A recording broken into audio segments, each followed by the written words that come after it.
Screen पर। कल्पना ma'am, हमारी तो मुलाकात पहले हो चुकी है ना? हाँ सर। वेलकम बैक कल्पना मैम। आज कौन सी क्वेरी है, क्या सवाल है मैम? सर मेरा सवाल है, श्रेयांस इंडस्ट्री जो 120 हाँ रुपए की रेट से लिया था मैंने, 800 शेयर है मेरे हाँ पास। तो अभी मुझे क्या करना चाहिए? अभी तो प्रॉफिट में हूँ, लेकिन अभी मेरे को होल्ड करना चाहिए या? हाँ। तो ये श्रेयांस इंडस्ट्रीज कैसे बढ़िया प्रॉफिट में, इसमें कोई शक नहीं है। 120 की खरीद और मेरे ख्याल से 200 210 के आसपास इस समय चलता हुआ बहुत बढ़िया कमाया आपने। ये आइडिया कहाँ से आया था श्रेयांस इंडस्ट्रीज का? ये तो एक माइक्रो कैप है मेरे ख्याल से, 200-300 करोड़ रुपए की मार्केट कैप। नहीं नहीं सर, सीएनबीसी से ही आइडिया आया था और आस्था मैम ने बताया था मेरे को, उसके टिप्स से मैंने लिए थे ये शेयर। बढ़िया रहा आस्था का वो कॉल। श्रेयांस इंडस्ट्रीज बहुत अच्छे मूव्स, और अब तो मेरे ख्याल से अगर इंटर महीने भर की 3 महीने की कोई चार्ट वार्ट निकाल के रखिएगा डायरेक्टर साहब, तो दिखेगा क्या बढ़िया प्राइस वॉल्यूम एक्शन वाकई पिकअप हो रहा है। लिटरली टेक ऑफ कर गया ये स्टॉक। ये देखिए आपकी स्क्रीन पे। शर्मिला, आप ट्रैक करते हो श्रेयांस इंडस्ट्रीज को? क्या है तो छोटी पेपर मिल, माइक्रो कैप, क्या क्या क्या करना चाहिए? मुनाफा बांधने का समय आ गया है, या जिस तरह का प्राइस वॉल्यूम एक्शन पिकअप हो रहा है कुछ होल्ड कर लूं और गुंजाइश बन रही है?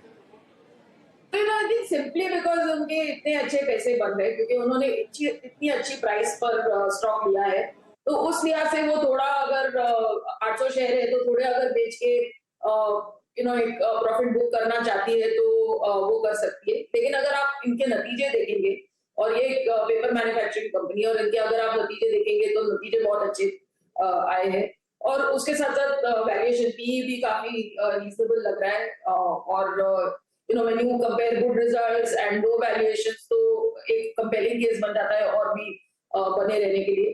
तो मेरे हिसाब से ये यहाँ से भी होल्ड कर सकती है। लेकिन जैसे मैंने कहा, सिंपली बिकॉज आपके इतने अच्छे पैसे बन रहे हैं, sometimes it's always good to take a little money off the table. तो उस लिहाज से अगर आप सोचना चाहे तो आप सोच सकते हैं, लेकिन नहीं तो आप बने रह सकती है। हाँ, थोड़ा सा ध्यान रखिएगा। अच्छे रिटर्न्स, अच्छे लेवल्स पे एंट्री, सब कुछ बढ़िया है। एक माइक्रो कैप है, तो थोड़ा सा ना, जब मूड मॉल अगर पलटा बाजार का तो बहुत दिक्कत में आ जाती है स्टॉक्स। तो थोड़ा सा वॉच आउट करिएगा, रह रहे के समय पे मुनाफा बांधने की भी रणनीति बना के रखिएगा। खैर, अगर आस्था ने वो कॉल दिया था तो कोशिश करूंगा आस्था को किसी, अब अगली बार आएंगी आप, उस दिन ना भी हो तो मैं उनसे एक बार स्टेटस चेक श्रेयांस का ले लूंगा, तो आप सुन लेना प्लीज। कीर्ति मैम, अगला सवाल कौन सा कंसाइनर लैक के बाद? मेरा नेक्स्ट है IEX, जो मैंने लिया था वे बैक जब शेयर पे बोनस मिला था 2021 में, और तब से मेरे शेयर में मुझे कुछ ग्रोथ नहीं दिखी है लेने के बाद। तो मैं उसका व्यू पॉइंट जानना चाहूंगी कि क्या, क्योंकि इसके फंडामेंटल्स तो स्ट्रांग है जैसा मैंने CNBC से समझा है सुन के, तो what should be my next move, मैं जानना चाहूंगी मैम से। ठीक है, हम रिटेल ज्यादातर सब आखिरी में घुसे हैं, और इंडियन एनर्जी एक्सचेंज जो है उसी के बाद पस्त पड़ गया। कोई कंप्लेंट नहीं थी इस बिजनेस से। कंप्लेंट ये थी कि बहुत रीरेट होने के बाद वैल्यूएशंस बहुत स्ट्रेच्ड हो गए थे, और ऑफ लेट जो क्वार्टरली या मंथली अपडेट्स आए थे वो भी थोड़ा सा मूड मॉल बिगाड़ रहे थे, तो और क्वेश्चन मार्क लग गया था उन वैल्यूएशंस को लेकर। लेकिन शर्मिला बेटर प्लेस ने समझाने के लिए IEX में क्या करना है। शर्मिला, क्या करा जाए? आपने जो कंसर्न्स गिनाए, और भी बहुत सारे कंसर्न्स थे इन टर्म्स ऑफ यू, क्योंकि एक एनर्जी एक्सचेंज है, थोड़ी उस तरह की पॉलिसीज आई थी, कुछ स्टेट गवर्नमेंट्स के इश्यूज थे, सो उस वजह से इन सब चीजों का इम्पैक्ट ये स्टॉक पे आया। लेकिन अगर आप मुझे कंसेप्चुअली पूछेंगी तो ये मुझे स्टॉक बहुत अच्छा लगता है, कि जिस तरह के वो प्रोडक्ट्स इंट्रोड्यूस करने की सोच है, और जिस तरह से आगे आउटलुक है कि एनर्जी एक्सचेंज किस तरह से काम कर सकता है, तो मुझे ये बहुत अच्छा लगता है stock. But you can't take away from the fact कि ऑनेस्टली पिछले 1-1.5 साल में इस स्टॉक में कुछ किया नहीं है। तो मेरे हिसाब से आप बने रहिए, लेकिन आप इसको ना हमेशा एक आपके ट्रैकिंग इस पर रखिए कि किस तरह के नतीजे आ रहे हैं, एंड यहाँ से अगर चीजें जैसे उम्मीद थी उस तरह से ऑपरेट कर रही है, क्योंकि मुझे लगता है कि अब ये चीजें बॉटम आउट हो गई है और यहाँ से इम्प्रूवमेंट आनी चाहिए। तो मेरे हिसाब से आप बने रहिए। अच्छा, क्विकली एक क्वेरी और लेता हूं। श्वेता मैम, अगला सवाल कौन सा आपका? मेरे पास टाटा पावर है 1880 शेयर्स, और मैं इसको होल्ड कर रही हूँ सितंबर 22 से, और एवरेज जो मेरा एवरेज बाइंग कॉस्ट जो है वो 231 है एवरेज कॉस्ट, और 205 के आसपास शायद इस समय खड़ा हुआ है। 25-26 रुपए का लॉस। टाटा पावर, शर्मिला क्या करना चाहिए? रिन्यूएबल का थ्रस्ट वगैरह, वैल्यू अनलॉक के प्रोपोजिशन, सब समीकरण बैठ रहे थे, लेकिन फिलहाल ऑफ लेट तो वाकई अच्छे मूव, वैसे कंप्लेंट नहीं है, ये लेट घुसी बात अलग है, लेकिन ये स्टॉक डबल डिजिट से बहुत बढ़िया, बहुत लंबे अरसे बाद रीरेट होके दिया है। तो रीरेटिंग के बाद हो सकता है थोड़ा सा ब्रेथ कैचअप कर रहा हो, लेकिन आपका व्यू क्या बनता है? मैं क्या करूं जहां 25-26 रुपए मेरी बाइंग से नीचे आ गया है? मेरे हिसाब से आप बने रहिए, क्योंकि नतीजे अच्छे थे। और अगर आप पावर कंपनीज देखें तो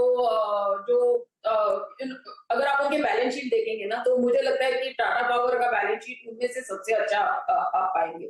और तो थोड़ा और जैसे अभी आशीष जिक्र कर रहे थे कि काफी उनके नए प्लान्स भी है, whether they're entering into EV space, renewable space, lot many positives to look forward to। नतीजे भी अच्छे आए हैं, तो मेरे हिसाब से आप बिल्कुल बने रहिए।